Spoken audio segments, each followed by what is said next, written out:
in this second segment of Washington in Focus Daily because I had a conversation just this morning with Seattle Police Guild President Kent Liu. And he told me the chaotic events this week may have, in his opinion, presented an opportunity for Mayor Katie Wilson to force Chief Barnes to submit his resignation. That's his sense.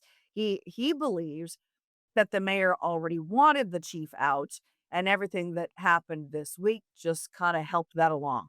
I wonder. I think the mayor maybe wanted him out for a bit.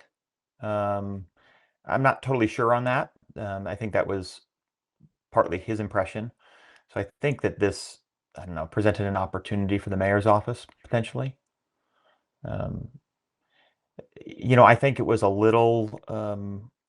I felt it was a little rushed, and I know that that outburst with that other reporter, right? That didn't help, obviously. The optics of that weren't good. I mean, I think we all have our moments, right, where we don't shine the way we want to. Um, but with the week we've had, I do think it was a bit rushed. So I was a little disappointed and I think everyone was in the communication. Jumping from um, the press conference and then to yesterday. Um, I don't think that probably helped the mayor's office either. So SPOG President Lou says he had a good working relationship and liked Chief Barnes. He says he also likes Andre Sales, the interim police chief. And he did mention being worried that they may not get the most qualified candidates in a national search from across the country wanting to come here, given the kind of embarrassing week that the city has had on the national stage. I've seen lots of reports. I think the New York Times wrote up a couple of pieces. It's been all over Fox and CNN, just kind of how the city may have fumbled its initial response. And then, of course, the bad luck on the chief that followed. But he also shared with all of those sort of failures of the city's response getting all the attention. Um, Not much attention was paid to the incredible police work that was displayed after that shooting at the Bite of Seattle on Sunday evening. I was upset that that got overshadowed.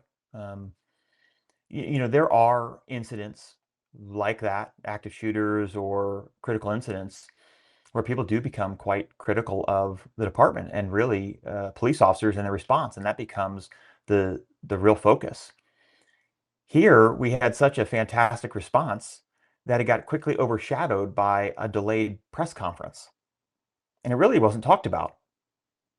Um, which is a shining example to how well I think we've handled that situation as far as officers and my members responding to that scene.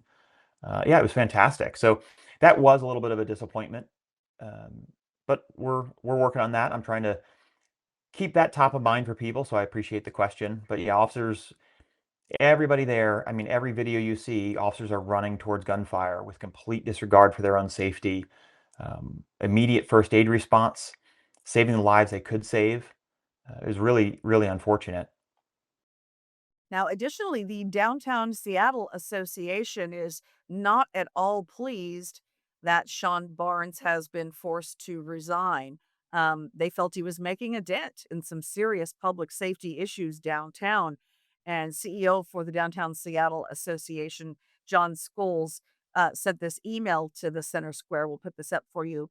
He said, Seattle had been on a positive course on public safety with police hiring trending up and crime trending down, particularly in the downtown core. It's imperative rather the next chief of police is able to maintain progress that's been made and instill confidence in our community. Again, that from DSA President, CEO John Scholes. And then he cited some data in support of this with incidents of violent crime being down. He says in Sector M, there were 104 violent crime incidents between January and June of this year. And in January, June last year, that number was 131. So things they felt really trending in the right direction as far as public safety goes under former Chief Barnes. So they're disappointed with the mayor's decision. But nonetheless, we have a new interim chief and the national search begins. I'm guessing the interim chief will also be in the field of potential candidates to remain on in that position.